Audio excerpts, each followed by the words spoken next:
माधुरी दीक्षितची गगन भरारी. 15 मे 1967 रोजी माधुरी दीक्षितचा जन्म झाला.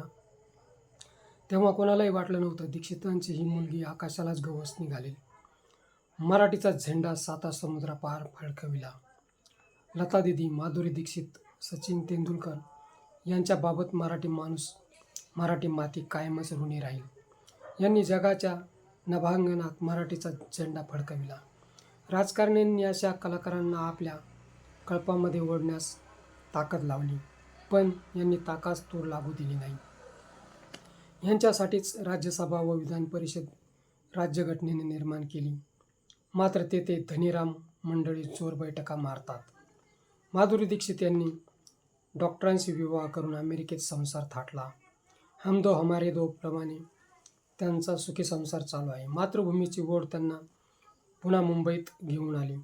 लोकसभा 2024 मिंदे गटाने ठाकरेंच्या उमेदवाराशी सामना करण्यास सांगितले. मराठीशीच टक्कर देण्यास माधुरीने स्वतः नकार दिला. स्वर्गीय बाळासाहेब यांचा जलवा व ठाकरे नावाचा करिश्मा आज सुद्धा कायम आहे. माधुरीने नकारातूनच दाखवून दिले. मित्र, हा व्हिडिओ कसा वाटला ते कमेंट बॉक्समध्ये सांगा आणि ॲक्शन मराठी चॅनलला सबस्क्राईब करा.